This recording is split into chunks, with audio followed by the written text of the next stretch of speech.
Buenos días a todos por ese cuarto día del Congreso Internacional Periodismo en Debate, después de las emociones de ayer de noche y de nuestro Zoom bombing. Esperamos un día provechoso, pero un poquito más tranquilo ese nivel. Y para darles informaciones sobre lo de ayer, de nuevo con nuestras excusas, pero la conferencia larga de 2 horas de Alberto Cairo está reprogramada para mañana viernes a las 4 de la tarde. Lo haremos obviamente de manera ligeramente diferente. Haremos una sesión pequeña para los organizadores y Alberto Cairo y les solicitaremos que sigan esa conferencia desde el Facebook Live. Alors, sea el de periodismo multimedios y de los que se unirán a nosotros y que puedan mandar sus preguntas a los correos electrónicos de Tania Orbe, del mío, para que nosotros podamos pasar sus preguntas. De esa manera evitaremos el problema de ayer.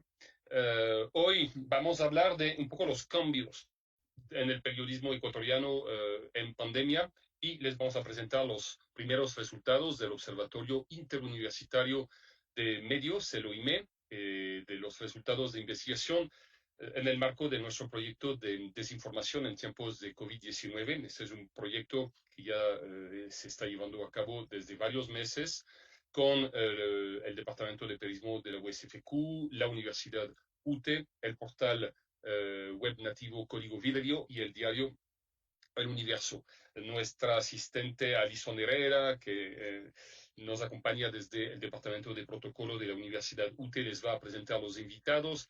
Pamela Cruz, Sofía Cabrera, Fanny Herrera, Tania Orbe, Camila Villacrés, Melissa Clavijo, Margarita Cadena y Daniela Reynoso. Y además tenemos el gusto de tener con nosotros otros miembros de la decana de la Facultad de Derecho y Comunicación Social de la Universidad UTE, la doctora Rina Pasos, bienvenida, el director de investigación de la UTE, Daniel Simancas, y con mucho gusto recibiremos desde España el miembro del consejo editorial de la revista #PerDebate, Patricio Pérez. Les recuerdo que el número 4 de esta revista indexada se presentará oficialmente mañana en nuestra sesión de fin de tarde.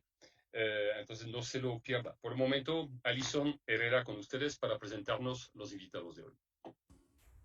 Muchas gracias, Eric.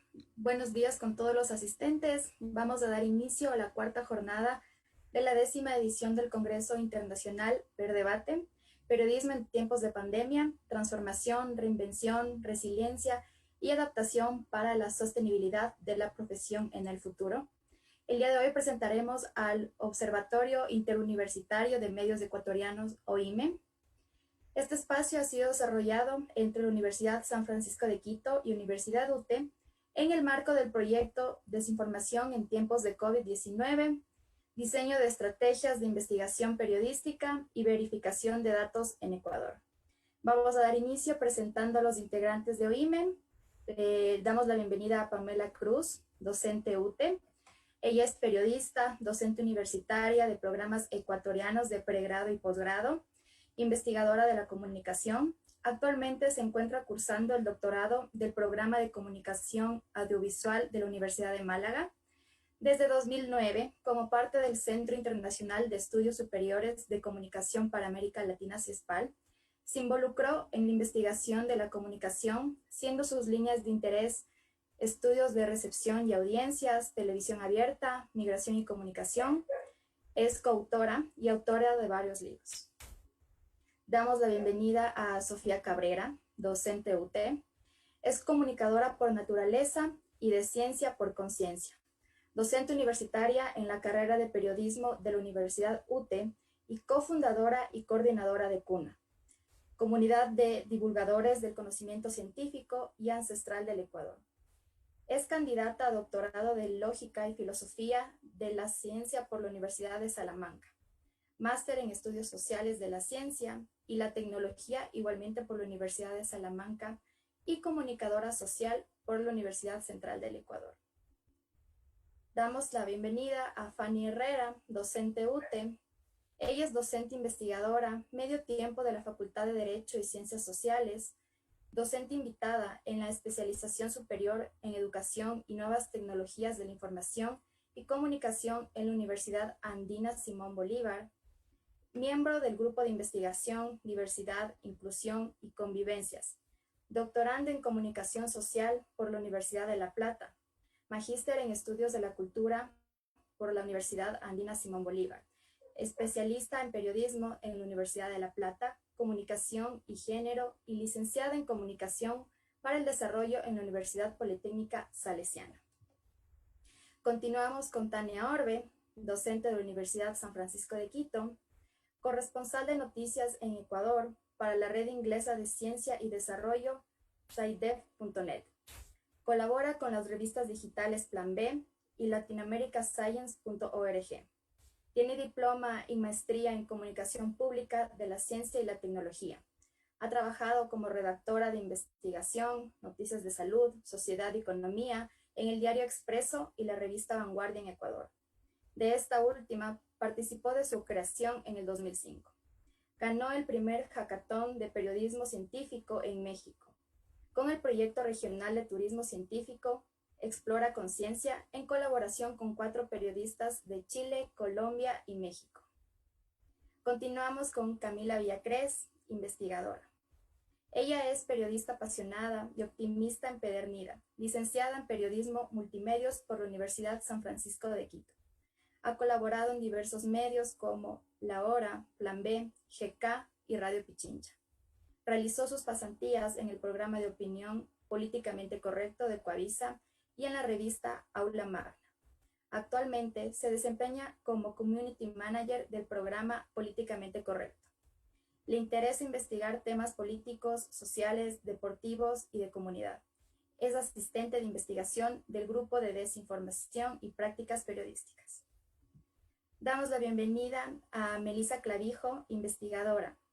Ella es periodista e investigadora, licenciada en Periodismo Multimedios por la Universidad San Francisco de Quito. Ha colaborado con medios como La Hora, Plan B, GK y Radio Pichincha. Realizó sus pasantías profesionales en la revista Computer World del grupo ECOS y el programa Visión 360 de Coavisa. Actualmente trabaja como redactora y community manager de Radio Cocoa y maneja las redes sociales del programa Visión 360. Es asistente de investigación del Grupo de Desinformación y Calidad Periodística. Finalmente, damos la bienvenida a Margarita Cárdenas, asistente de investigación.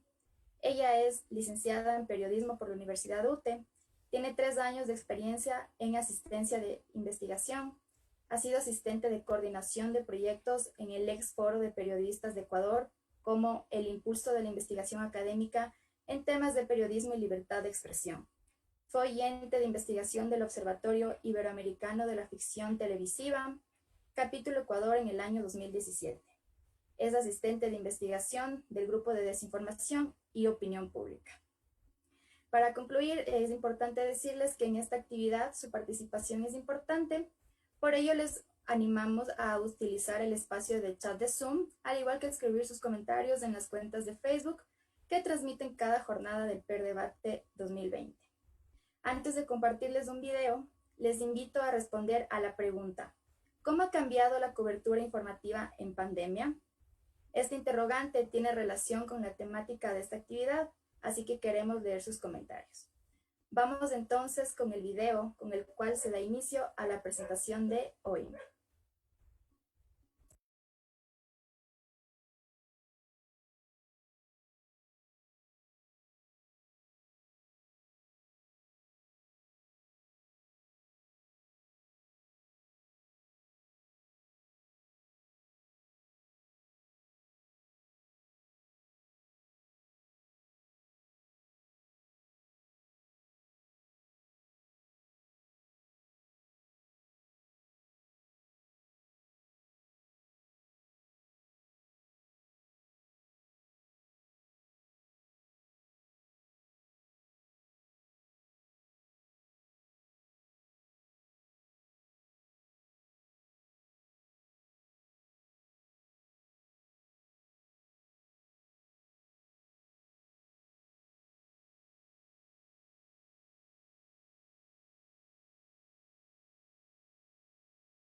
Tenemos un problema con el audio del video, no se está transmitiendo el audio.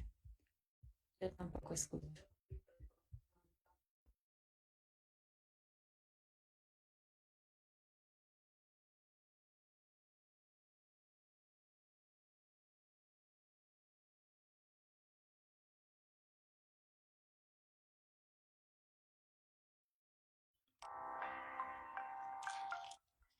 Entendemos que la desinformación no es un fenómeno social nuevo. En Ecuador ha estado presente en lo digital por lo menos 10 años.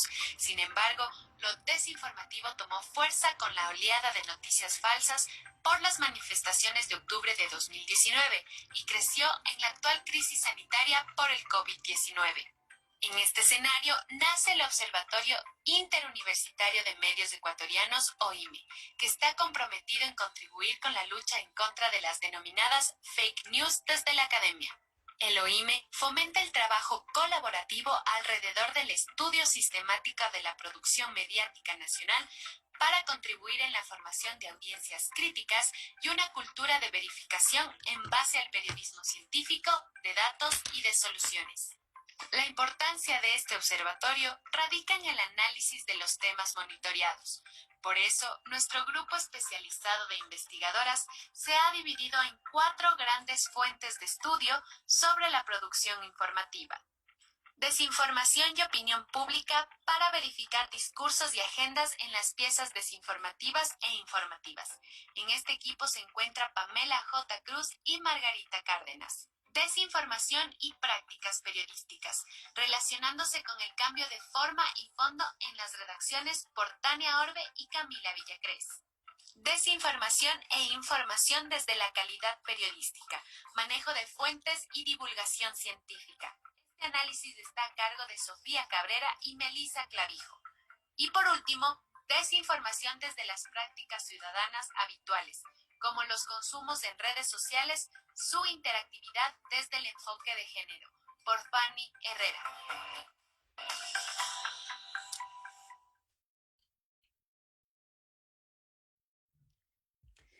Muy bien, muchas gracias a todos. Estamos ya 154 participantes. Yo soy Tania Orbe, docente de periodismo de la Universidad de San Francisco y miembro integrante del Observatorio Interuniversitario de Medios Ecuatorianos. Vamos a empezar a presentarles los resultados de nuestras 4 líneas de investigación. A continuación, Cami, puedes compartir la pantalla para ya mostrar la exposición. Perfecto, estamos viendo tu pantalla. Bien, entonces, como les decía, soy Tania Orbe y me acompaña Camila Villacrés, alumni USFQ también de periodismo. Ambas somos investigadoras del OIME, Observatorio Interuniversitario de Medios Ecuatorianos. Muy buenos días con todos. Hoy Tania y yo les vamos a presentar nuestro frente de investigación, desinformación y prácticas periodísticas, cobertura de la emergencia sanitaria por COVID-19 en 4 medios nativos digitales ecuatorianos.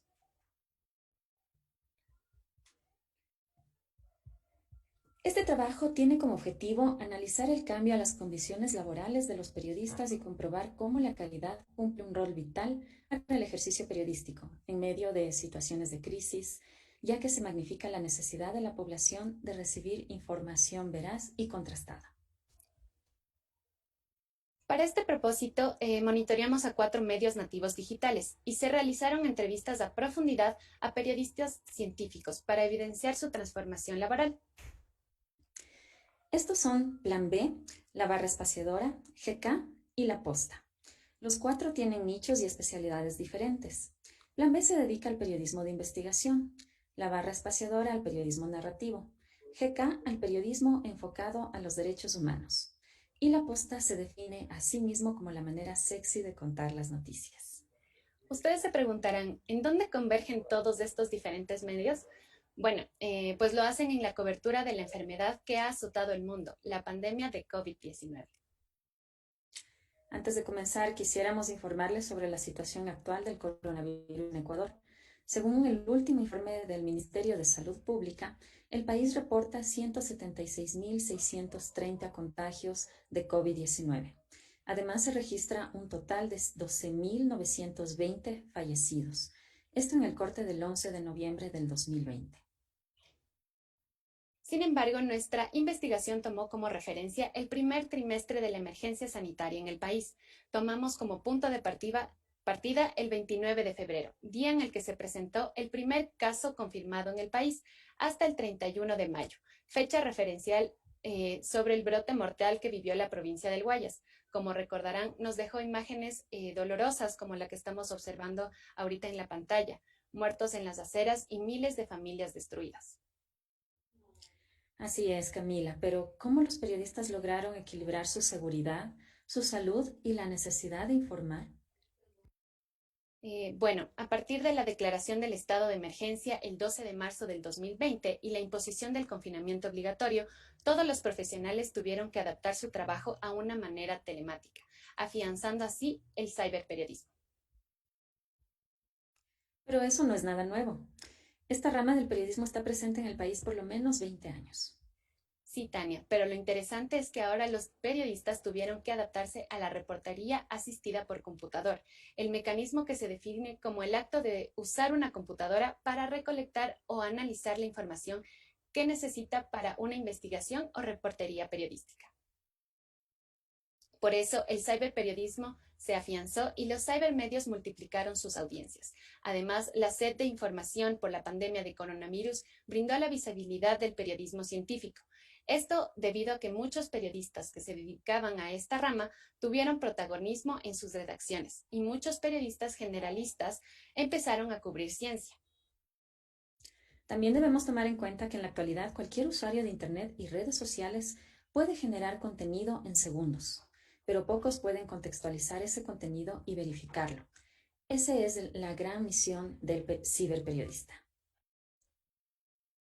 En un intento para tratar de comprobar esto, realizamos un análisis de resultados y de contenidos utilizando como referencia el método del valor agregado BAT, el cual estudia el contenido mediático basado en una guía de variables para la evaluación de calidad de un producto periodístico. Para aplicar este método se estableció una matriz en la que se valoran todas las piezas periodísticas publicadas en los 4 medios seleccionados. Ahora vamos con los resultados. Si observamos el gráfico, podemos ver que la mayoría de las notas por medio se posicionan en la variable de una fuente. 1.182 de las 1.492 noticias recogidas se realizaron con base en una sola fuente de información. Esto demuestra una baja calidad periodística, pues el BAT recalca que se necesita por lo menos 2 fuentes para la contrastación de información. 918 pertenecen a La Posta, el medio con más noticias publicadas con una sola fuente. Según el periodista de ese medio, Jefferson Sanguña, esto pudo ser causado por 2 razones: la dificultad de acceso a la información por causales externas como la conexión a Internet y la limitación de interacción del periodista con sus fuentes. Esto afectó a la atención de las entrevistas. Esta investigación fue testigo de que las noticias difundidas con una sola fuente generalmente recogían la información impuesta por el gobierno nacional sobre el manejo de la crisis sanitaria en el Ecuador, así como el conteo de contagios y muertes por coronavirus en el país. Esto puede ser peligroso porque, como manifiesta Pellegrini, la utilización de una sola fuente por nota implicaría que el medio se transforme en una especie de megáfono de la posición de una persona o institución, marginando cualquier otra voz u otros aspectos de la realidad informada. En este nuevo gráfico podemos observar que el medio con más publicaciones por día fue el portal digital La Posta, el cual registró un promedio de 13 notas diarias. Sanguña cuenta que el portal donde trabaja no se caracterizaba por ser coyuntural, pero a raíz de la pandemia les tocó adaptarse. Él recuerda con cierta nostalgia que una de las reglas del medio era no trabajar los fines de semana, pero eso tuvo que cambiar con la pandemia, porque la audiencia buscaba información inmediata. El promedio de notas publicadas antes de la pandemia era de 3 o 4, pero Sanguña explica que un día incluso se publicaron hasta 14 noticias. Esto evidencia una adaptación a la coyuntura, pues los 4 medios enfocaron su agenda informativa alrededor de la pandemia. Es por eso que, como lo indica este gráfico, la temática más significativa durante este periodo fue la de salud, donde se consideró la difusión de la información diaria gubernamental sobre el número de casos de contagio y muertes por coronavirus en el Ecuador y el mundo. Además, la transmisión de las medidas impuestas por el gobierno para proteger la bioseguridad de la ciudadanía. Aunque podemos ver que la temática científica todavía es baja en relación a las demás, la periodista científica del diario El Comercio, Andrea Rodríguez, asegura que los temas de ciencia y tecnología nunca han tenido tanto protagonismo como ahora. Asimismo, cuenta que antes en su sección no se discutía en la gran mesa editorial, pero a raíz de la pandemia se iguala en relevancia con la política y la economía. Por otro lado, entendemos que la digitalización del periodismo obligó a los medios a buscar nuevas e innovadoras maneras de contar historias a través de herramientas tecnológicas y nuevos formatos periodísticos. En este gráfico podemos observar que priman las notas con un solo formato en los medios estudiados, con un total de 1020 de 1492 entradas analizadas. El periodista de la sección Ciencia del diario digital Primicias, Nelson Dávalos, cuenta que el principal cambio en su trabajo fue el dinamismo de sus reportajes, pues antes del confinamiento tenía la libertad de crear videos y fotografías al aire libre. Sin embargo, como ya lo habíamos mencionado, el confinamiento obligó a los periodistas a adaptarse a una nueva realidad, en este caso a utilizar otros recursos, principalmente material de archivo. Los medios digitales que no se dedicaron en su totalidad a la cobertura coyuntural noticiosa, como el portal La Barra Espaciadora, Plan B y GK, donde sus reportajes son de largo alcance, poseían una gran variedad de formatos, primando el texto, las fotografías y las ilustraciones. La Barra Espaciadora es el único medio que registra un reportaje con 6 formatos. Las conclusiones de esta investigación fueron: el método VAP para el análisis del caso de estudio confirmaron los estándares periodísticos presentes y ausentes en momentos de crisis. Es evidente que la vida después de la pandemia ya no será la misma, y las prácticas periodísticas se han tenido que adaptar a la nueva normalidad. Hemos sido testigos de cómo ninguno de los medios estudiados cumplió con todas las variables considerables para la determinación de la calidad periodística. La inmediatez y la coyuntura de esta crisis definitivamente marcarán un precedente en el país. El periodismo científico tomó relevancia por la coyuntura. Varios periodistas generalistas tuvieron que dejar sus secciones para informar sobre la COVID-19, temática que abarrotó las portadas de los diarios y las redes sociales. El reto ahora es que esta especialización de periodismo científico, muchas veces relegada a espacios de soft news, hoy tenga protagonismo en las hard news, así como la inversión en ciencia, tecnología y desarrollo en los países en desarrollo como Ecuador. Por último, la generación de noticias y difusión se ha volcado a la virtualidad, una práctica que antes ya existía desde el surgimiento de Internet, pero que desde sus orígenes ha sido cuestionada por los mismos periodistas y académicos por la falta de contacto con el escenario y las fuentes cara a cara. Este ejercicio se convirtió en mandatorio para todo medio de comunicación y para todo periodista. Ahora queremos darles unos tips para que sus notas periodísticas cumplan con los estándares de calidad. En primer lugar, siempre verificar la fuente, ya sea por una llamada telefónica o por cualquier otro medio. Sin embargo, para reconocer una fuente falsa en Internet hay que estar atentos a los sitios que terminan en EN, RU o CO, porque pueden estar linkeados esos sitios a otros con otro renombre, pero se dedicarán a difundir noticias falsas o fake news. Otro tip es que debemos distinguir los sitios web de noticias satíricas, porque la gente que dirige estos sitios, como el Mercio, el Mercioco, el Borrégrafo, sabe decir la suficiente dosis de verdad para engañar al lector, al menos por un momento, y hacerla reír o reírse de él.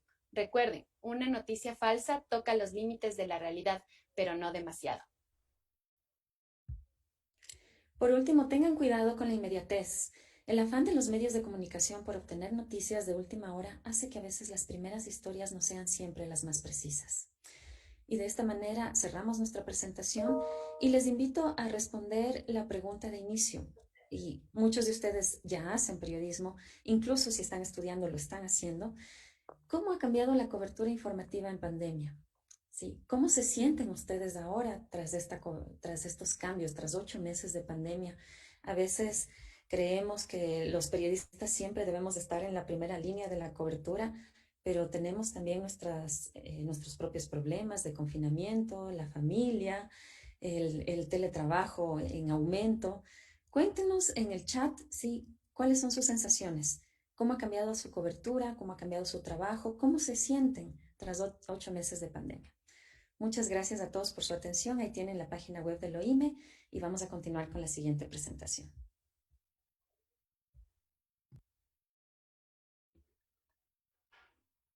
Y antes de que llegue la siguiente, creo que nos interesan sus historias. Todos hemos tenido cambios.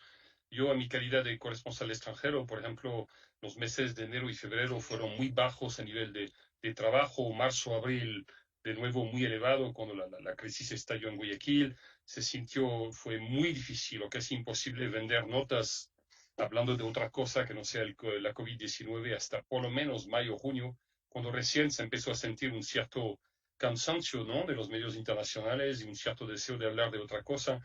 Pero ¿cuál ha sido su experiencia? Por favor, en el chat, y lo pasaremos sus experiencias a nuestros invitados. Perfecto, bueno, ahora vamos con Melissa Clavijo y, bueno, mi persona, Lucía Cabrera, a comentarles de nuestra investigación en la que analizamos las cuentas de Twitter de 5 científicos en Ecuador.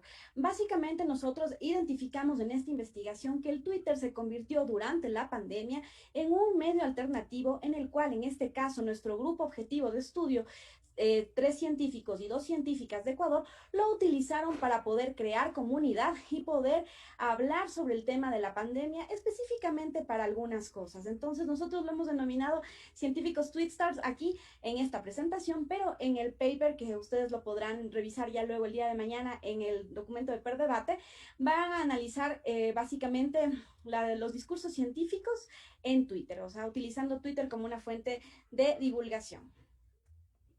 Así es, mucho gusto, buenos días con todos. ¿Por qué quisimos hacer esta investigación? Si pueden ver el meme que les pusimos, que se hizo viral incluso durante la pandemia, la comunidad científica no ha tenido una buena conexión con el periodismo o la cobertura periodística en el país, específicamente en temas de salud, inclusive en temas de salud y ciencia. Entonces Twitter se convirtió en una red social informativa para comunicar al instante, y los científicos vieron esta plataforma como el único medio que tenían para conectarse directamente con la sociedad y con sus audiencias.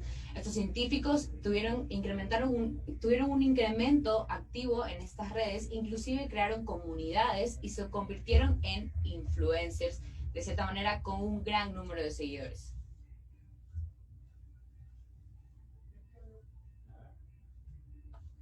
Aquí mostramos las 5 cuentas de Twitter que nosotros analizamos, que son científicos que están completamente trabajando en diferentes universidades del país. ¿Sí? Esteban Ortiz en la Universidad de las Américas, Linda Guamán en la Universidad UTE, Santiago Ron de la Universidad Católica de Quito, Damaris Intriago de la Universidad SEC y María Claudia Segovia de la Universidad de las Fuerzas Armadas ESPE.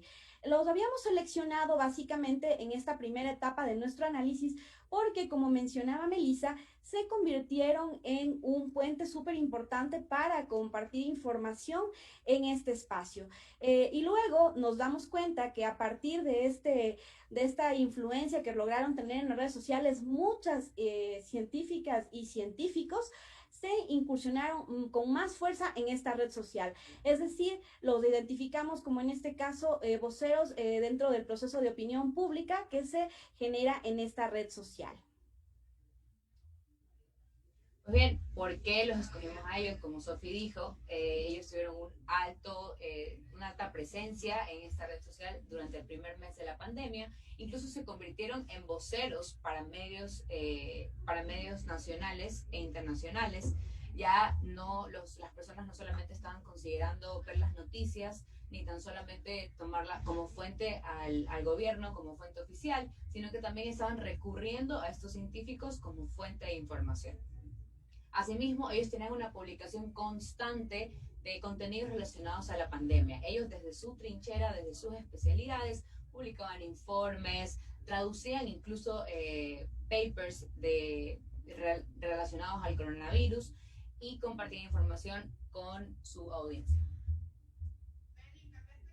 Entonces, básicamente aquí lo que nos interesaba era identificar desde 2 metodologías. Por un lado, la metodología cuantitativa, saber, utilizando la búsqueda avanzada de Twitter, qué es lo que estaban publicando en esta red social. Nuestro análisis habla sobre el primer trimestre, abril, mayo y junio, y en la primera parte, en la metodología cuantitativa, utilizamos la búsqueda avanzada de Twitter para analizar primero cuáles eran las temáticas que estaban abordando durante este mes, que fue el más difícil de la pandemia para el país. Luego, identificamos los tweets más destacados, es decir, con los que tenían número de likes y también compartidos, y para luego hacer un análisis de un contexto. Por otro lado, utilizamos la plataforma Tweetonomy, una plataforma que nos permitió de la misma forma analizar la temporalidad de abril a junio y también identificar otro tipo de cosas. Sí, por ejemplo, links, si utilizaban, qué tipo de recursos estaban utilizando. También pudimos identificar cuál es el tiempo que toman en esta red social y cuántos tweets publican por día, lo cual también nos parecía súper interesante para hacer un análisis cuantitativo de los contenidos que estaban publicando.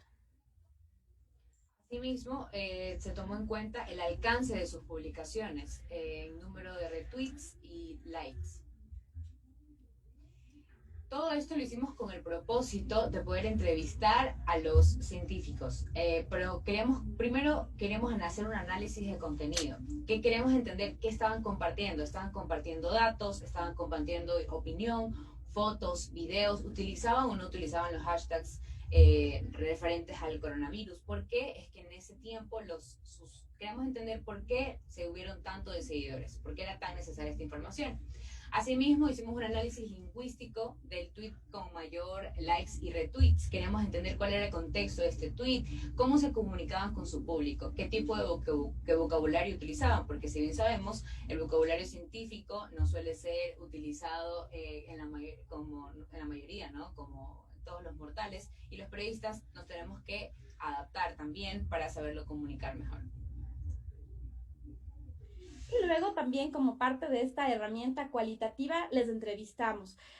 Cuando ya teníamos nuestros datos de estas dos herramientas previas, nosotros nos interesaba identificar si es que básicamente ellos tenían estrategias, o sea, si habían ingresado a esta red como una estrategia específica, con un objetivo planteado, si medían sus impactos, el impacto de sus publicaciones y cuál era su contexto.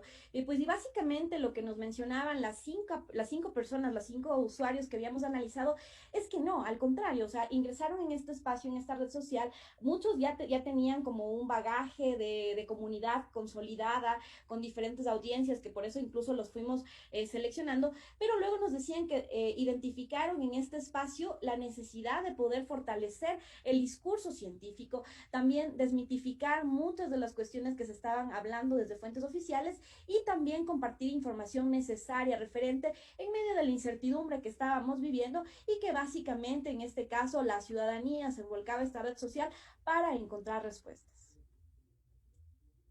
Para los resultados queremos mostrarles un abreboca de toda esta investigación, comparando los resultados que obtuvimos de dos de los 5 científicos seleccionados. Ajá, aquí tenemos como 2 de los científicos seleccionados porque, como dice Meli, más bien nosotros queremos que luego ustedes puedan revisar este artículo que lo publicamos en Per Debate, porque a partir de esto nos dimos cuenta la necesidad de poder anclar en unas diferentes etapas, ¿no? Entonces, en primera instancia, nosotros vemos aquí 2 perfiles, ¿ya? Por un lado vemos el primer perfil, el tomate, que tiene una incidencia más de opinión, ¿no? 31 tweets son los que se identifican durante el mes de abril, ¿sí? Su top 10 de temas que hablan básicamente está basada en críticas, en este caso al gobierno, decisiones gubernamentales y temas de desinformación. Mientras que el usuario morado del lado derecho habló sobre 10 temas y tenía un top de los 3 temas más importantes sobre coronavirus, efectividad en los tratamientos y género, utilizando 43 tweets. Pues bien, si volvemos a comparar estos 2 científicos, 2 de los 5 que analizamos, en el científico naranja, podemos decirlo así, tenía un 72%, sus tweets eran de opinión, y en el científico morado era el 69% eran de información. Obviamente también abarcaban datos científicos, debates, informes u opinión. Y ese porcentaje que nos menciona Meli es súper interesante porque recordemos que Twitter es una red social que básicamente es como considerar una cuerda floja, es decir, puedes generar contenidos de calidad para las diferentes audiencias que te están siguiendo y a las comunidades que estás consolidando, o del contrario, también puedes generar simplemente una opinión sobre los temas que se debaten ahí, porque sabemos que es básicamente una red de debate y de opinión. En esta segunda diapositiva ustedes podrán analizar sobre el tema del material de apoyo. Si identificamos al usuario 1, a la parte tomate, ¿no es cierto? Vemos que la mitad de sus tweets, el 48.6%, no subía material, es decir, no tenía link, no tenía imágenes, no tenía menciones, ¿no? Mientras que el usuario B, vemos que tiene, a diferencia, ¿no? El 54.8% utilizaba links. ¿Sí? Hay menciones en el 19%, informes con 23.8%, imágenes con el 2.4%. Es un poquito esta dualidad que nos permite la red social, es decir, por un lado, como les menciono, el tema de la opinión en sí, o por otro lado, sí, este enfoque informativo. Y bueno, esto le queremos preguntar a ustedes como periodistas. ¿Qué fuente utilizarían ustedes? ¿Serían la fuente naranja o la fuente del científico morado? Esto nos ayuda a ser más críticos con el tipo, porque Twitter se convirtió en una red social que nos da fuentes de información, que nos da una conexión directa con personas especializadas, con académicos. Melissa, sobre eso hay una pregunta de César Baeza de Chile, justamente sobre las fuentes, que quiere saber con cuánta gente han contado para el chequeo de las notas y cómo interpretan ustedes el asunto de la variedad de fuentes. Y, por ejemplo, varias voces que tienen un mismo punto de vista, ¿cómo lo consideran? ¿Como una sola fuente o como varias? Eric, esa pregunta creo que corresponde a la conferencia de Tania y Camila acerca de la variedad periodística. Pero algo muy importante, si vamos a considerar, nosotros estamos como en la segunda parte, ¿no? Ya hablamos de la calidad periodística, ahora vamos a hablar de la calidad de fuentes científicas.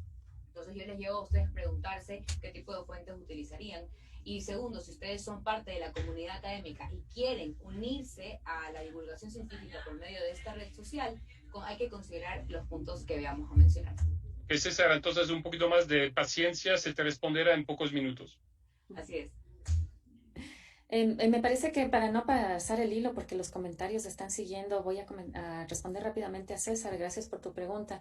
Bueno, nosotros empezamos a desarrollar este proyecto de desinformación COVID-19 en mayo y montamos el observatorio en junio. Y como les describí también en el chat, hasta ahora no nos hemos visto físicamente con ninguna de las investigadoras. Como ven, Melissa trabaja en una radio en Guayaquil, está en Guayaquil. Camila también está en otra radio en Quito.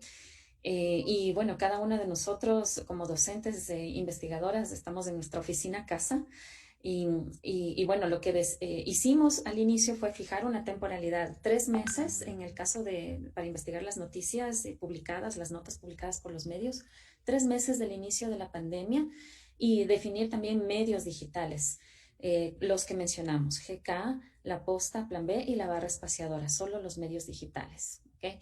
Entonces, de esa manera, nosotros trabajamos, Camila y yo, en este aspecto, pero somos en total 8 investigadoras del OIME y lo que hacemos es delimitar mucho el campo de estudio porque no podemos abarcar a todos los medios, por supuesto. Sí, adelante, Sofía, les doy paso y les dejo continuar. Gracias, Tania, agradecemos básicamente. Bueno, vamos a mencionar luego las conclusiones. Tuvimos conclusiones súper interesantes que están relacionadas a básicamente cómo la red social se evidencia como básicamente una plataforma alternativa de divulgación científica. Pues sí, descubrimos que sí, hay un porcentaje alto de la comunidad científica que está generando engagement en Twitter. Esto es muy interesante porque la comunidad científica ha sido tal vez un poco segregada o alejada de la sociedad en general. Twitter y la situación de la pandemia se ha convertido en un puente para unir estas dos entes que estuvieron un poquito alejadas por mucho tiempo por el sentido de la comunicación.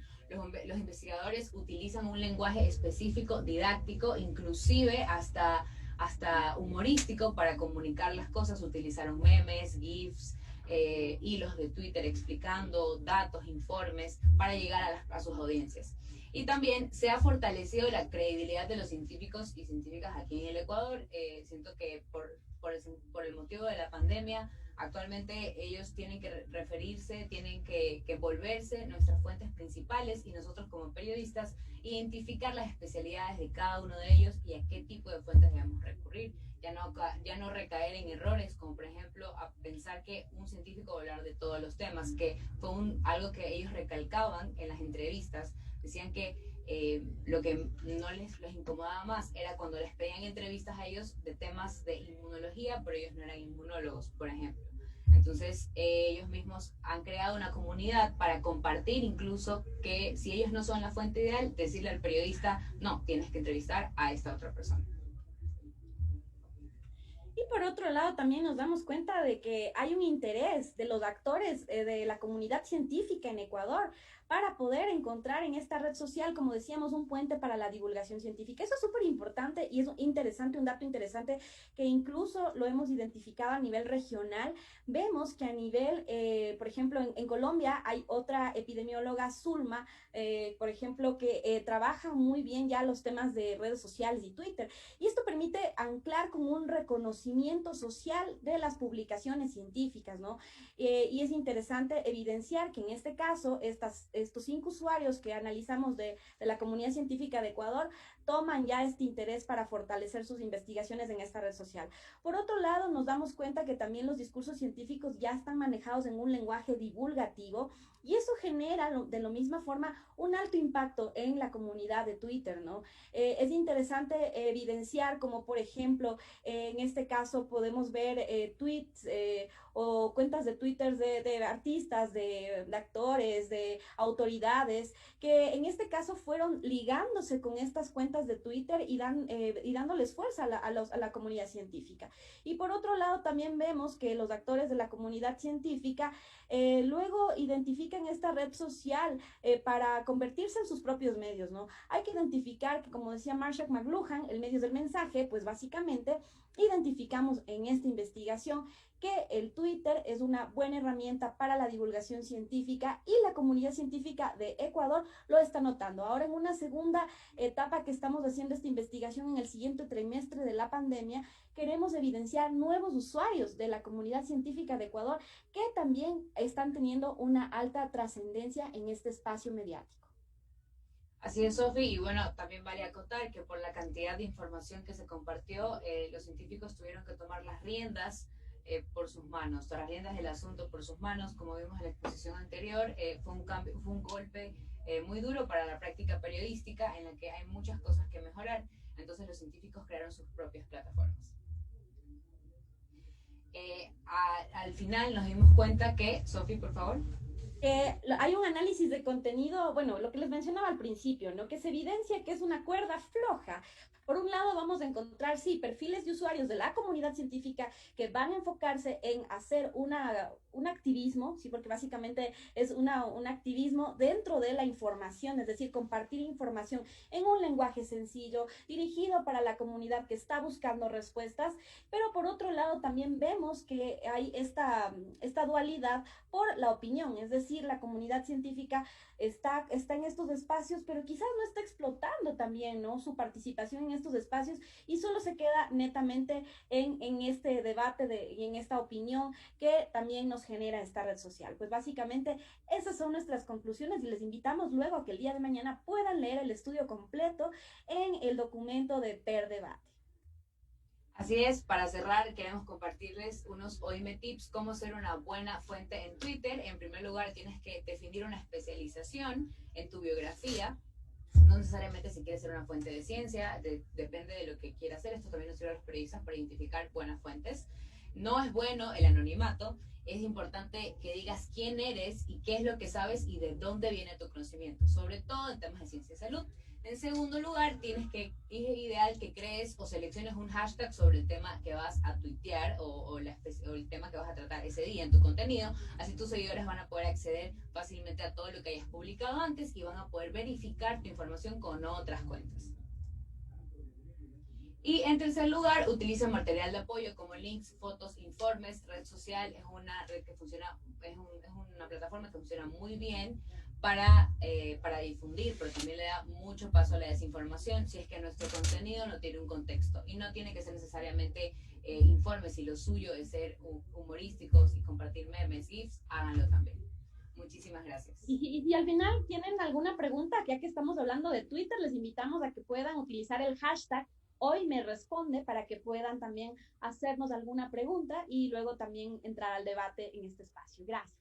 Y para sus investigaciones futuras se nos acumulan los testimonios. Voy a dar de vez en cuando 3 o 4 entre cada una de sus intervenciones, porque si no se nos va a acumular al final y no vamos a alcanzar. Pero, por ejemplo, Danilo Villarroel, que nos recuerda que las coberturas dieron un cambio abrupto, irreversible para él, urgente, pero no solamente para nosotros, sino también para las autoridades que también han tenido que ver cómo adaptarse a, por ejemplo, para sus entrevistas y sus relaciones con los medios. Marcelo Gijón, que nos dice que hace 30 años, hace tanto tiempo, había leído que cada vez las salas de redacción iban a quedar vacías, que el periodismo se haría desde casa, y en ese entonces nos dice que pensó que era ciencia ficción, pero que ahora constata que el diario de Riobamba tiene una sala de noticias virtual, una oficina en Porvara y socios regados entre Guaranda, Guano y Riobamba, y que eso confirma el peso de lo digital en nuestro ejercicio, las entrevistas en líneas,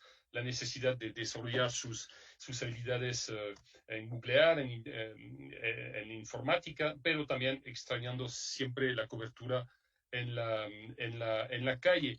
Hay Darwin Altamirano que nos dice que adaptarse fue duro, fue abrupto, pero que en el camino pudimos encontrar herramientas para poder informar a las audiencias, como el streaming, los Facebook Live, y que eso obviamente también fortaleció toda la parte digital de nuestro ejercicio. Y termino solo con una de Lucía Rodríguez, que dice que notó un aumento de actividad, más incertidumbre al inicio, con poca información oficial y la dificultad de buscar datos reales, algunos proporcionados por las familias de los contagiados, y un diálogo directo con los afectados.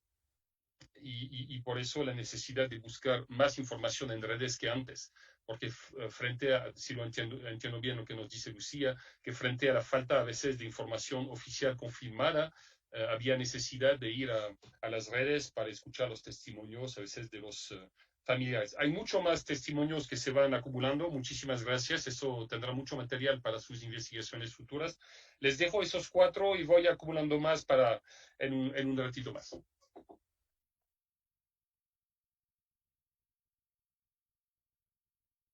Muy buenos días, gracias Eric, gracias por ese panorama que nos han dado nuestras compañeras en el OIM.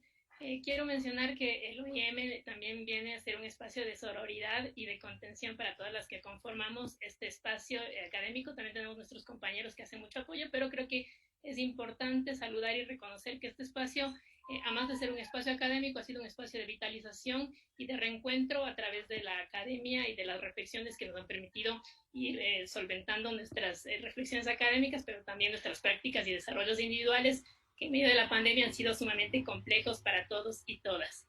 Bueno, mi tema estaba vinculado con COVID y violencias de género en la cuarentena. Dentro de la Universidad UTE nosotros hemos venido trabajando en el grupo de inclusión, diversidad y convivencia de este tema, como es el acoso en la universidad y otros temas vinculantes con el tema de género. ¿Por qué creemos que es importante manejar esta propuesta? Y estas miradas hemos vinculado por eso a estos 2 decanos de la prensa, ¿no? A los 2 decanos de la prensa que son de la prensa escrita en nuestro país, como son El Comercio y El Universo, pues son los medios de mayor representatividad en nuestro país, ¿no?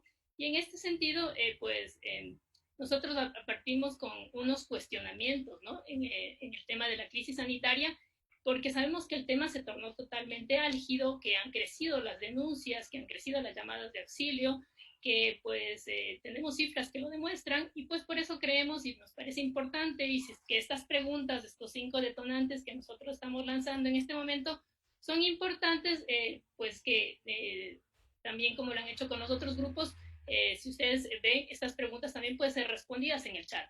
Y las preguntas que hemos tratado de vincular en esta investigación es: ¿se ejerce periodismo con enfoque de género en Ecuador? ¿Qué lenguaje emplean y cómo aborda la prensa la violencia basada en género? ¿Hay seguimientos a los casos de violencia basada en género en el marco de la pandemia? ¿Hay acompañamiento y contención post-cobertura a los periodistas en este medio tan dramático que estamos viviendo, que ha sido pandemia y violencias, que son dos temas tan dolorosos y complejos? ¿Hay usuarios y periodistas empoderados en este contexto? Entonces, esas han sido algunos de los cuestionamientos que hemos marcado para trazar esta investigación.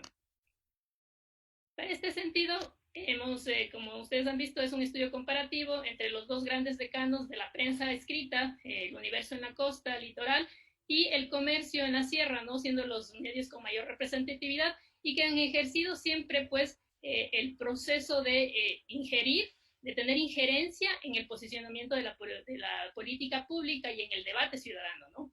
Como ustedes han visto, nosotros hemos centrado nuestros estudios en el trimestre de confinamiento, ¿no? A partir de marzo empieza a darse pues un cambio totalmente radical en las vidas de las mujeres y por eso nos parece muy importante manejar estas cifras como disparadores, ¿no es cierto? Antes de la pandemia ya 243 millones de mujeres o una de cada 3 mujeres en el mundo de entre 15 a 49 años han sufrido violencia física o sexual en el último año por su pareja, ¿no? Antes de la pandemia ya había este escenario pues que es dramático y que nos interpela o nos ha afectado en algún momento a todas, ¿no?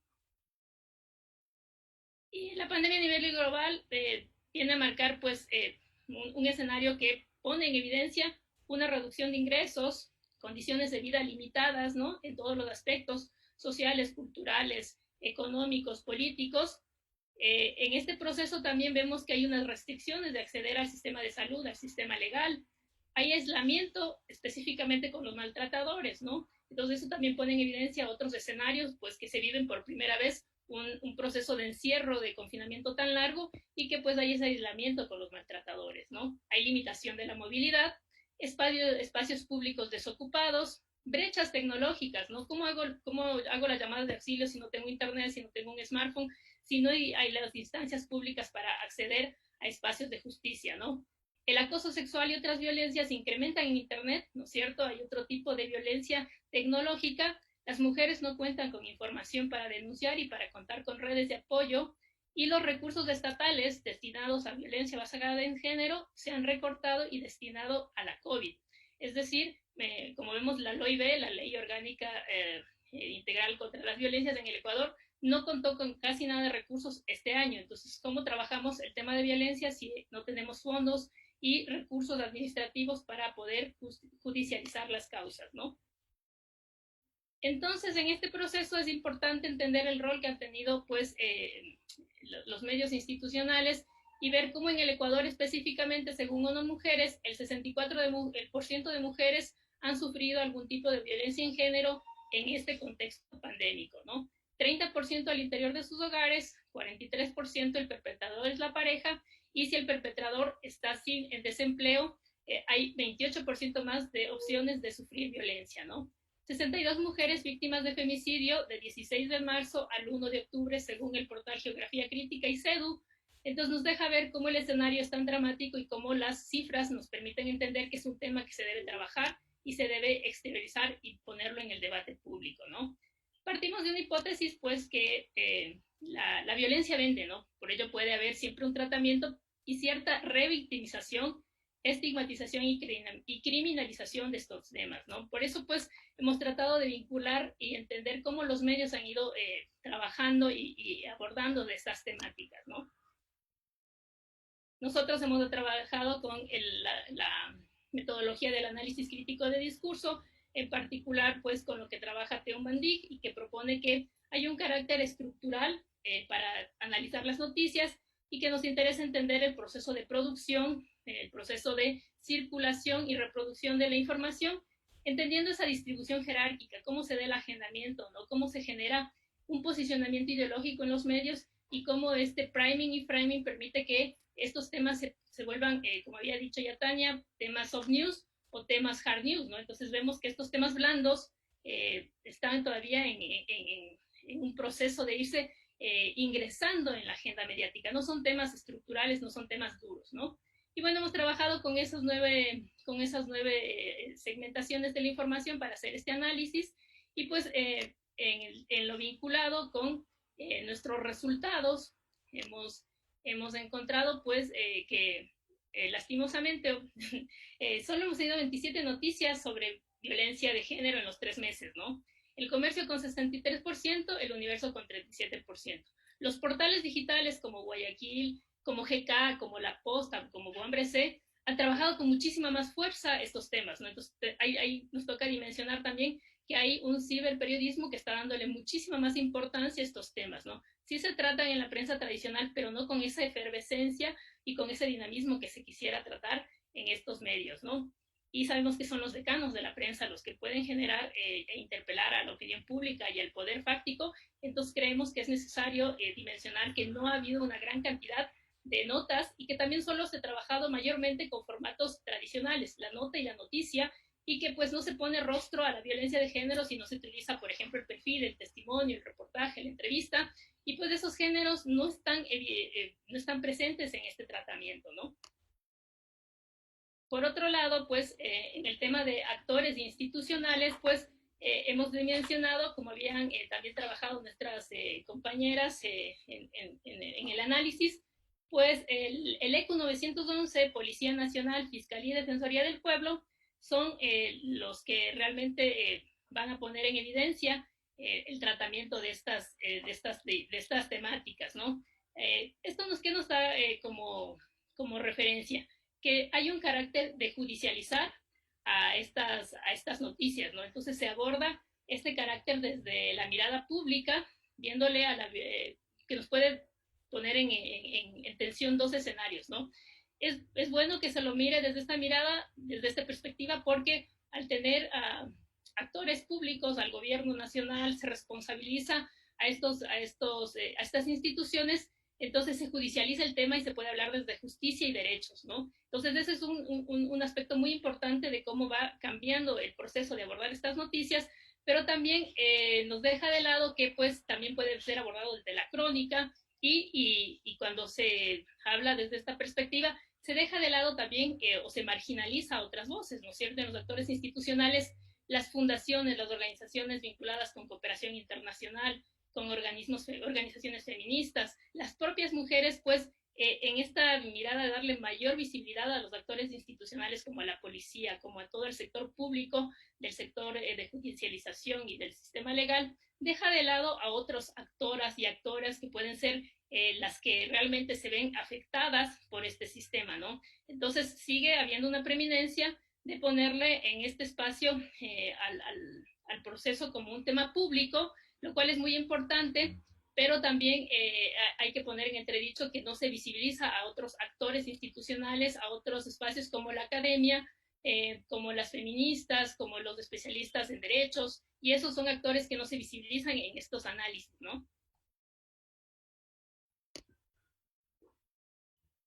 Bueno, lo que viene a ser la relación con el enfoque de información, en el contexto de pandemia, pues hemos visto que se superpone el COVID por sobre las violencias. Entonces, algo que también lo mencionó Tania en su investigación. El COVID viene a marcar y poner un contexto en el que los femicidios, las violencias, no son trabajados con el nivel de que la violencia es estructural, la violencia es constitutiva del poder, ¿no es cierto?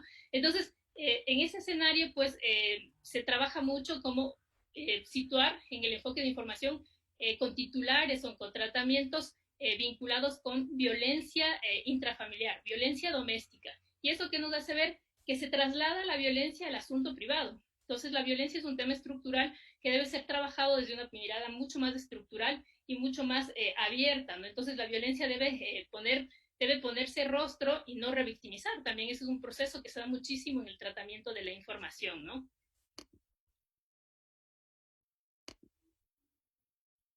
Por otro lado, el total de sujetos de la información, pues por supuesto han sido más del 90% las mujeres, y nos llamaba mucho la atención cómo no se habla con un léxico definitorio específico, ¿no?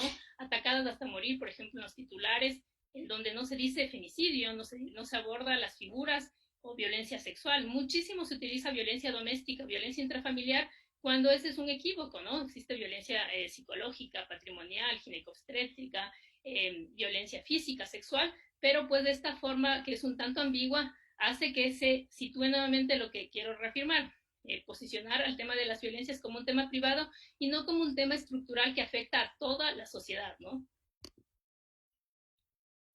Finalmente, las conclusiones a las que llegamos es que hemos superado en Ecuador este enfoque determinista. Los medios no son los que tienen la única palabra para hablar de la diferencia y de los temas de violencia. Hemos pasado a un enfoque de recepción-consumo. Las mujeres con el poder, no solo en términos de paridad de las periodistas o periodistas, hombres o mujeres que están ahí, se ha logrado muchísima más participación. Nosotros, respondiendo a una de las preguntas iniciales, consideramos que en el Ecuador sí se está abordando en los principales portales digitales y en los medios escritos un periodismo con perspectivas de género, pero no hay un periodismo especializado. No hay un periodismo que haga seguimientos a las violencias, ¿no? Este enfoque articulatorio, que es el que nos permitiría superar o superponer estas visiones con las que hemos estado viviendo, donde se maneja titulares ambiguos, donde se trabaja estos aspectos que son realmente temas que deben ser tratados desde una perspectiva integral. Ese enfoque articulatorio donde pone en evidencia las subjetividades y pone como actoras a las mujeres que son víctimas, a las que han atravesado estos círculos de violencia, todavía no se logra dar ese lugar, ¿no?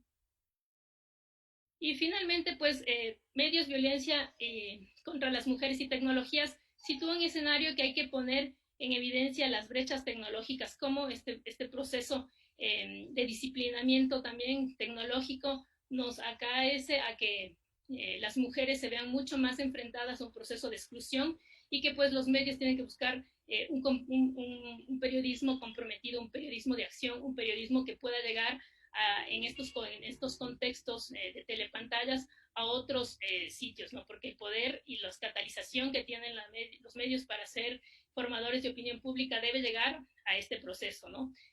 También cómo se sitúa que hay ciertas identidades fragmentadas a través de lo que pasa en los medios, ¿no? Cómo no se trabaja desde las subjetividades o desde otras transformaciones culturales o de las vidas cotidianas de las implicadas, ¿no?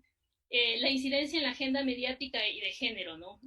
Los periodistas, los medios tienen ese poder de incidir, tienen una injerencia en la transformación y en el proceso de la política pública, por lo cual es sumamente importante que los medios tengan una valoración y ejerzan un periodismo pues que pueda generar la lucha por la representación de todas las personas en clave de género, ¿no? Por sexo, por etnia, por generación, religión, región, ¿no? Entonces es importante que se posicione eso desde esta perspectiva.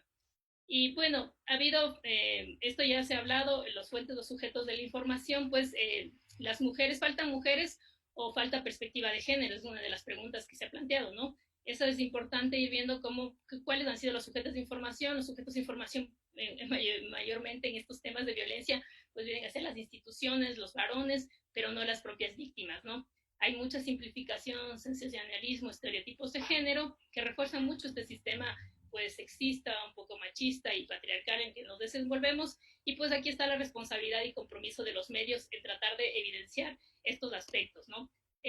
Simplemente ya cerrar con esta noticia, que es una de las, algunas de las que he trabajado en el comercio, que hay rutas de violencia, que hay normas y perspectivas de género, y que eso es justamente lo que aspiramos de un periodismo comprometido, un periodismo que permita redimensionar el rol que tenemos en la sociedad, no solo las periodistas mujeres, sino el rol que tiene que vivamos en un sistema de igualdad y de derechos y justicia social, leído en clave de género, ¿no?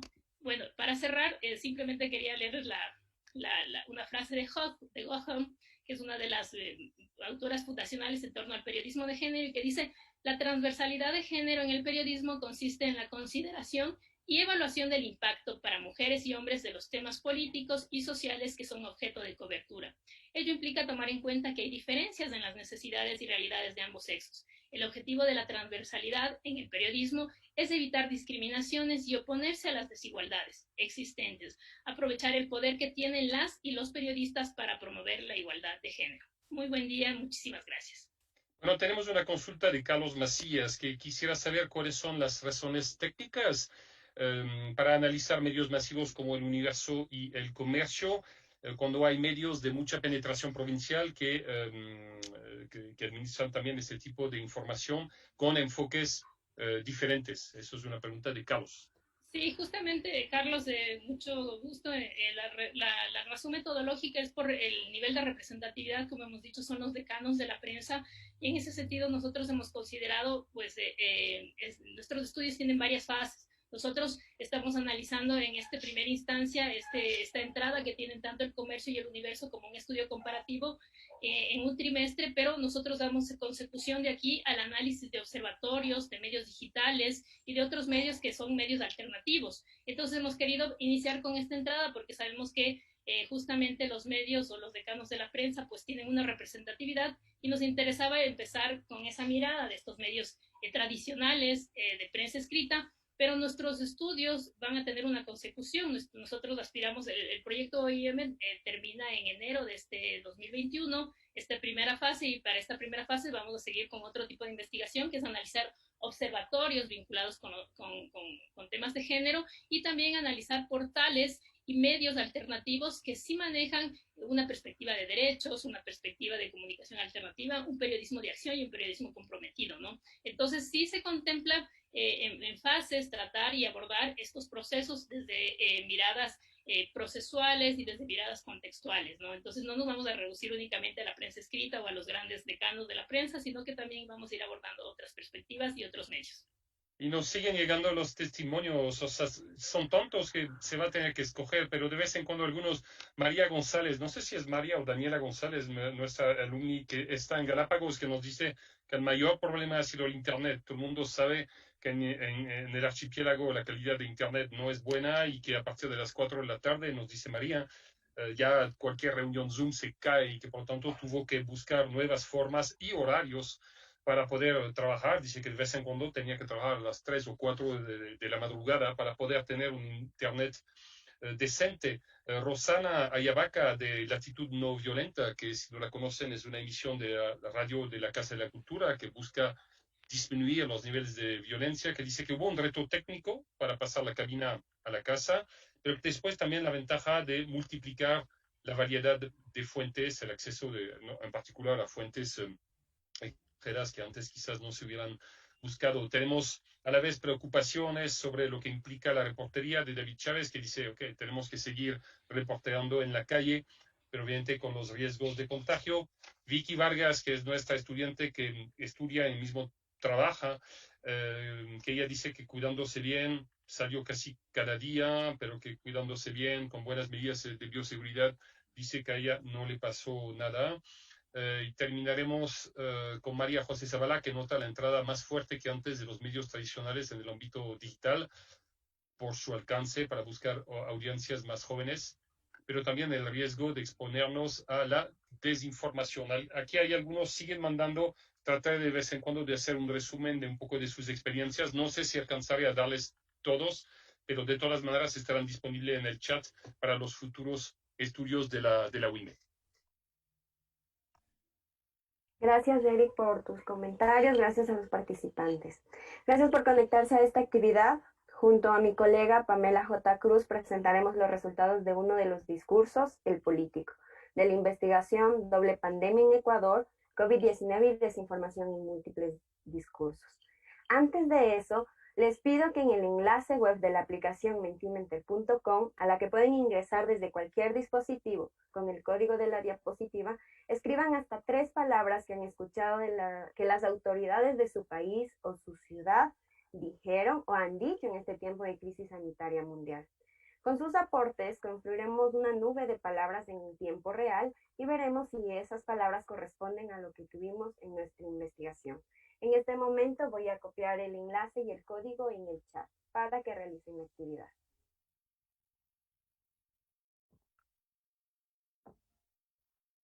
Para esta investigación alrededor de los discursos múltiples, partimos de varias preguntas. La primera fue, ¿qué investigamos?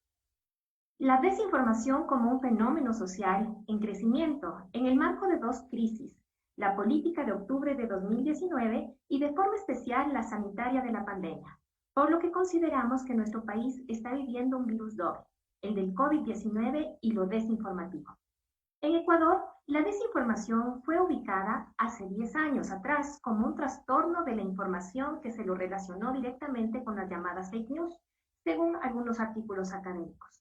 Si hacemos memoria, los ecuatorianos, pero también quienes desde otros países siguieron los hechos internacionales, recordarán que en octubre del 2019 Ecuador vivió una crisis política y al mismo tiempo una oleada de noticias falsas que se dio durante 11 días de manifestaciones ante el anuncio de la eliminación del subsidio a los combustibles. Esto finalmente no se dio. Desde ese momento, según datos de inteligencia policial y estudios de la Universidad de Oxford, se han desarrollado 13 campañas simultáneas de desinformación y propaganda en redes, que buscan generar miedo para desestabilizar al gobierno y alargar la crisis con fines políticos. Esa información falsa y en general, ese trastorno de la información crecieron en la crisis sanitaria por la pandemia, que en el caso del Ecuador se hizo presente el 29 de febrero con la desinformación del primer caso. ¿Por qué investigamos? A partir de esa pista sobre el aumento de la desinformación desde octubre del año pasado, con énfasis en la crisis por la pandemia de la COVID-19, nos preguntamos si de forma paralela al crecimiento de las estadísticas de víctimas y contagiados, lo hicieron los discursos de distintos actores, como los políticos, con características de ocultamiento o retención voluntaria de información. Esos discursos políticos los ubicamos en las cadenas nacionales y en lo digital, donde se entrelazaron con otros dos discursos, el científico y el de medios de comunicación. Ahora nos centraremos en el discurso político, porque, como lo muestra el gráfico, es importante señalar que hasta abril, las cadenas nacionales de los actores sociales crecieron conforme al aumento de casos, pero a partir de ese mes disminuyeron en número y frecuencia.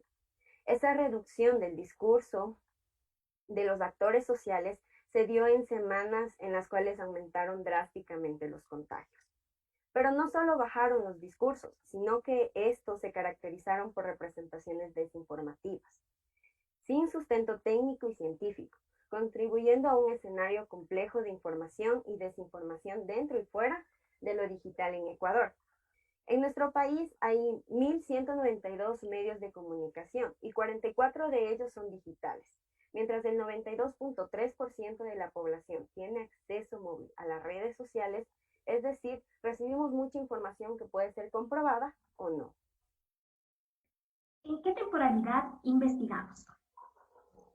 Antes de mencionar la temporalidad, les comentamos que notamos que nuestra investigación era pertinente, porque la mayoría de los medios ecuatorianos había reaccionado como lo hicieron en la cobertura de la gripe H1N1, con notas cortas y coyunturales, en formatos tradicionales que no contribuyen a la comprensión de la complejidad de la desinformación en un territorio donde la Constitución reconoce el derecho a la información, mientras que la Ley Orgánica de Comunicación relaciona el ejercicio de ese derecho con la difusión de datos precisos y contextualizados.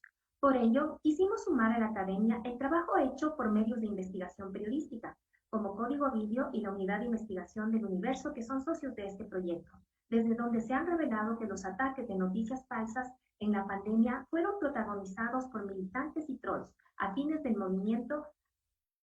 movimiento del gobierno del expresidente Rafael Correa, y que se organizaron dentro y fuera del país. Es así como iniciamos una investigación del 16 de marzo al 15 de mayo, fechas en las que coincidieron el inicio del estado de excepción por la crisis sanitaria y el aumento del promedio diario de casos COVID-19. ¿Cómo investigamos? Desde un enfoque cuantitativo alrededor del discurso de los actores políticos que fueron parte de los enlaces oficiales por la crisis sanitaria. Para nosotros, los discursos son construcciones simbólicas con una estructura formal, lógica y de significación precisa, que tienen distintos propósitos. Uno de ellos puede ser informar, pero también puede ser la desinformación. En total, se dieron 147 cadenas nacionales y en 110 de ellas analizamos modelos predominantes y modelos alternativos de información y desinformación del discurso político. En el caso de lo desinformativo, compartimos la reflexión académica de que es un trastorno que se caracteriza por la creación intencionada de información, que puede ser falsa o no. En total, analizamos 3 discursos, los de los actores políticos, Lenin Moreno y Coe, los científicos y los medios nativos digitales. Les hablaremos del discurso político en cadenas nacionales y en Twitter.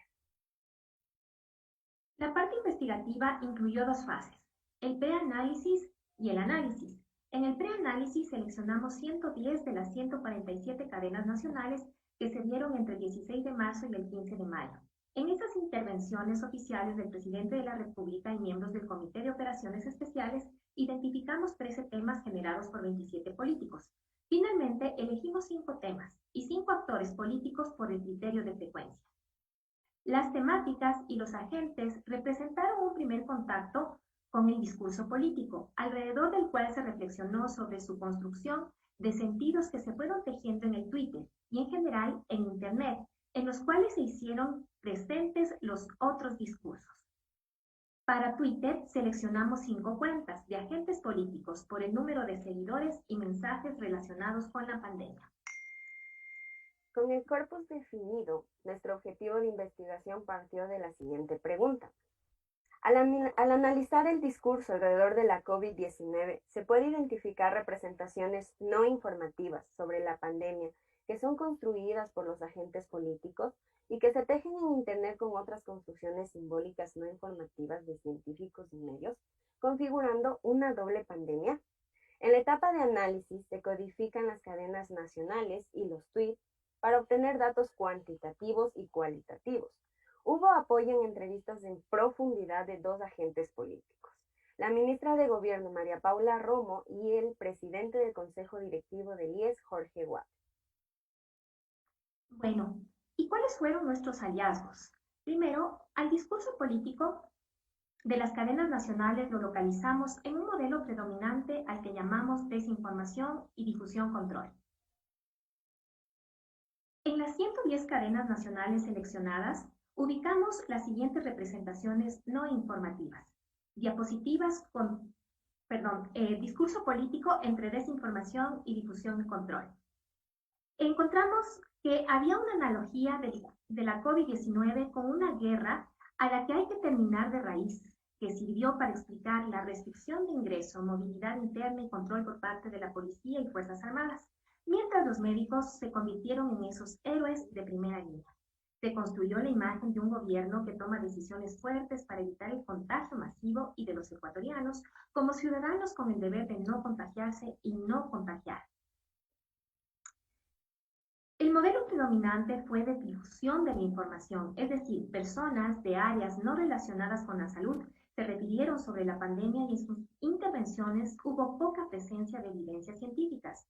Creemos que hubo desinformación voluntaria e intencionada en cuanto al manejo de cifras, adquisición de pruebas para detectar el coronavirus tipo 2 y la entrega de insumos médicos. También se hicieron presentes las llamadas noticias falsas y los agentes políticos.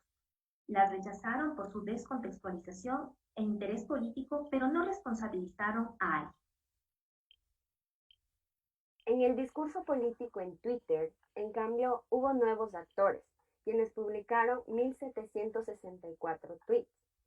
Identificamos 14 temáticas, de las que destacamos las que se registran en la diapositiva. En el discurso político en Twitter se replicó la analogía de la COVID-19 con una guerra, como ya lo había mencionado, y la identificación de los médicos como héroes de guerra, mientras observamos mensajes en los que los agentes políticos se constituían como guías para la desinfección en hogares y alertas sobre oferta falsa de vacunas. En la temática de cifras, las diferencias numéricas de muertos y contagiados no se respondieron y se identificó la creación de un boletín estadístico oficial con transparencia de datos.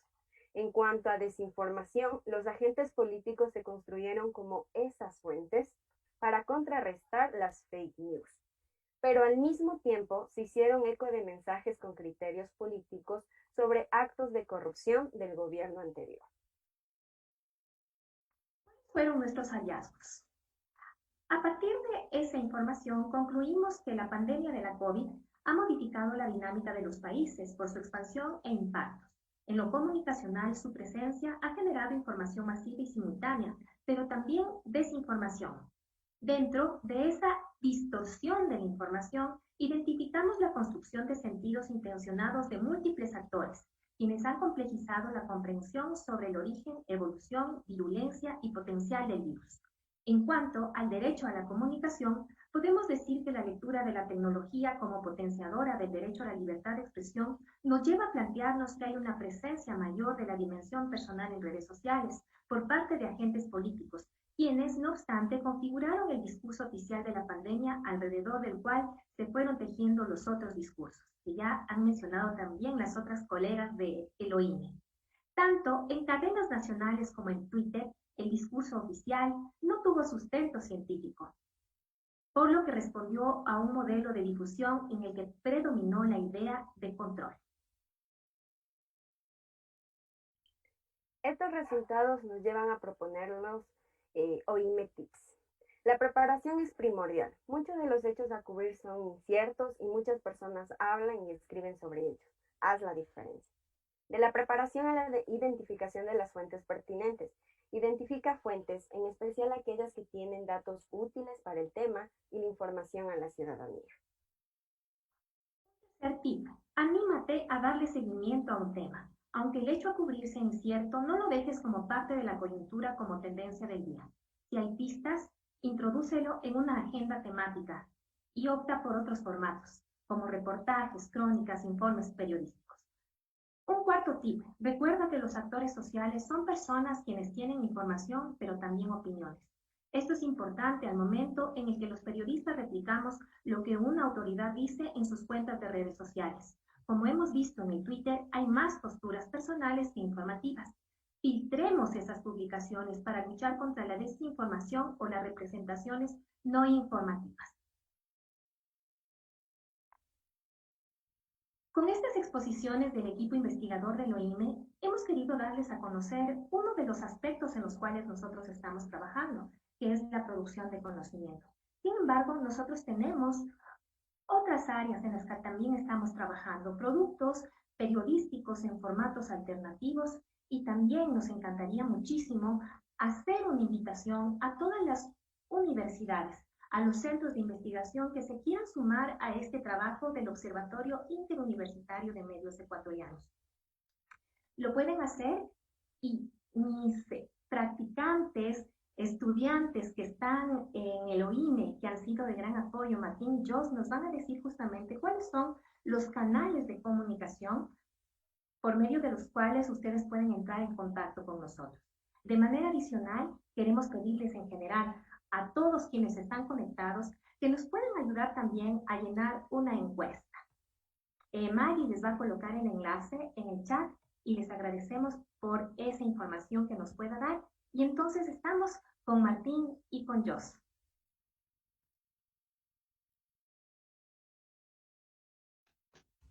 Bueno, y creo que frente a la cantidad de personas presentes, 160, 170, vamos a prolongar quizás unos 10 minutos más. Entendemos que algunos estudiantes tienen clases, pero vamos a prolongar un poquito antes de ese conversatorio, ¿no? Gracias, Eric. A continuación, buenos días con todos. A continuación voy a presentar la página web del OIME, en donde prácticamente está todo lo que hemos realizado en estos meses. En la página de inicio se encuentra el que hacemos, en donde están las investigaciones, ecoenmedios y productos. Más abajo podemos encontrar una galería donde se encuentran involucradas las personas y las personas de las universidades involucradas en este proyecto, las cuales son la Universidad San Francisco y la Universidad UTE. En quiénes somos, contamos con nuestro equipo, el cual está la información de cada uno de ellos. En el que hacemos se encuentra nuestras propuestas y cómo lo hacemos. ¿Y quiénes somos? Bueno, la página se divide en 6 secciones principales: nuestras investigaciones, nuestras propuestas, nuestros foros, OIME en medios, OIME Box y Contáctanos. En nuestras investigaciones, desde OIME se ha fijado un objetivo, el cual es combatir la desinformación. Sabemos que no es sencillo, pero gracias al gran trabajo de nuestras investigadoras se han podido realizar investigaciones de alta calidad periodística, que sin duda va a ser un aporte significativo para la lucha contra la desinformación.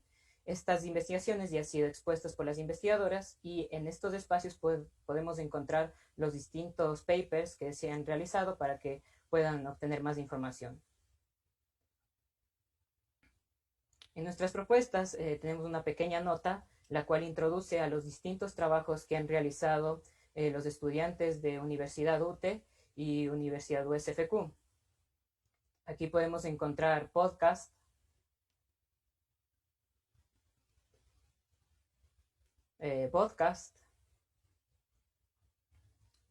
infografías, reportajes y mucho más. Cabe recalcar que estos productos, si pudieron apreciar en las imágenes, ya se encuentran publicados en medios como Ecuador Chequea y Código Vidrio, los cuales son estandartes dentro de los medios digitales nativos y que contienen prácticas periodísticas para combatir la desinformación y de investigación. En nuestros foros encontramos los distintos webinars que hemos realizado junto con la Universidad de San Francisco, Universidad UTE, el portal Código Vidrio y Diario El Universo. En este espacio virtual denominado En Primera Línea del COVID, varias autoridades y expertos han podido dar sus declaraciones, datos, información para las audiencias, que quienes gracias a esta información pueden convertirse en sujetos más críticos. En esta línea de tiempo se puede observar el primer webinar que se hizo el 1 de junio del 2020 hasta el último, que fue este lunes, justamente en este espacio, Imperdebate 2020. En esta línea de tiempo podemos encontrar un pequeño resumen de estos webinars y el link al foro virtual. Seguimos con OIM en medios. Gracias al gran trabajo que han logrado conseguir nuestras investigadoras, muchos medios de comunicación han logrado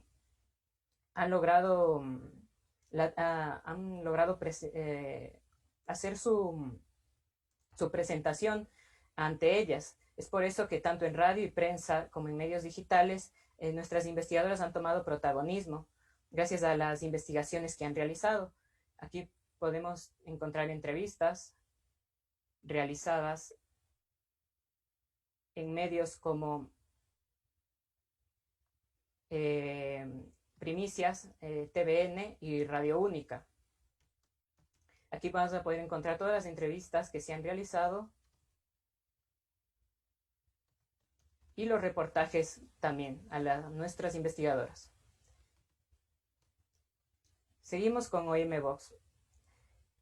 Desde el inicio de la pandemia se han generado distintos términos que para muchos son desconocidos y que constantemente son mencionados por autoridades y expertos.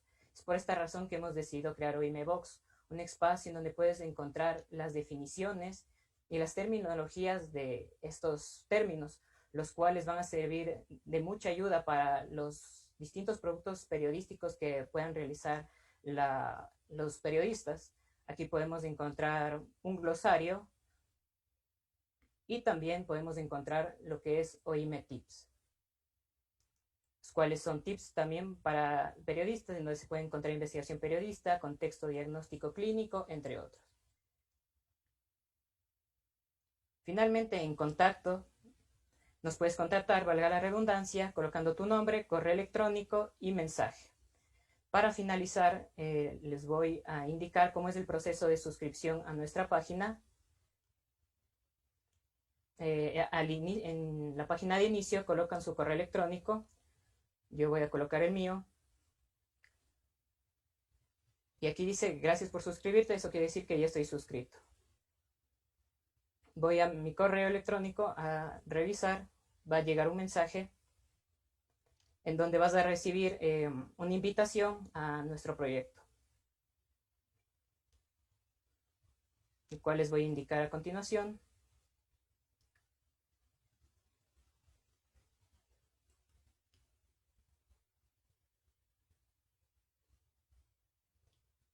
A veces tiene un problema estas páginas, sin embargo van a recibir una confirmación del mensaje para que se puedan unir a nuestra página y a nuestro proyecto. Muchas gracias. Muy bien, muchas gracias. Estamos cerrando, esta vez algunos minutos de atraso, pero como ya hubo tanta gente presente, acabamos de ponerles la web del OIME si les interesa seguir, participar. Gracias a todos los que a la encuesta. Para los que nos mandaron un poco sus vivencias, muchísimas gracias. Eso se van a quedar en el chat y van a ser utilizadas por los investigadores del OIME. Quizás yo había visto uno que yo podía agregar, pero ahorita hay tanta, de Tamia Camila Chucuma, que nos dice que nos habla de los medios comunitarios, ¿no? Los medios locales que también tuvieron esa problemática de Internet, de la mala calidad de Internet, en particular para los streaming, pero que sin embargo siguieron haciendo su trabajo, recopilando noticias, saliendo con medidas de bioseguridad, pero para apoyar operativos en parroquias rurales y que poco a poco lograron trabajar para apoyar a la reactivación económica en sus zonas, en sus pueblos, bien hecho por todos ellos. Y los demás testimonios estarán, por supuesto, tomados en cuenta. Para terminar, les quiero recordar que acabamos de mandarles el enlace de la reunión de hoy a las 5:30, muy importante también, una reunión elaborada con la Federación Nacional de Periodistas, que está muy preocupada en particular por los asuntos laborales. Hay una problemática de legislación laboral en el teletrabajo. Yo veo mi propio país en Francia, hay zonas oscuras, ¿no? En eso que no están cubiertas. Eso lo veremos con Carol Mosquera, que es periodista freelance del diario Los Andes, Ramiro Borja, que es abogado laboral especializado en esos temas, y el economista Patricio Sánchez, mientras que Danilo Villarroel, docente de la Universidad Estatal de Bolívar y fundador del nuevo diario de Riobamba, moderará esa mesa. Les recuerdo también que la conferencia de Alberto Cairo ha sido reprogramada para mañana viernes a las 4 de la tarde. Recuerden que esta se hará, ustedes la podrán seguir por Facebook Live desde el Facebook de Periodismo Multimedios. También encontrarán nuestro Facebook en el chat, y si no, solamente pongan USFQ Periodismo y lo encontrarán. Agradecemos los Zumbombers por no haber molestado esa sesión. Ojalá puedan seguir así a futuro. Les deseamos a todos un excelente día. Nos hemos atrasado de 5 minutos, pero no es tanto debido a la cantidad de información que ha sido transmitida. Un gran día para todos. Les esperamos a las 5:30. Eric, gracias por tu cierre, pero por favor no se vayan porque antes teníamos solamente una indicación sobre las redes sociales del OIME con Jocelyn. Adelante. Buenos días con todos. Bueno, en este apartado rápidamente voy a hablar de las redes sociales.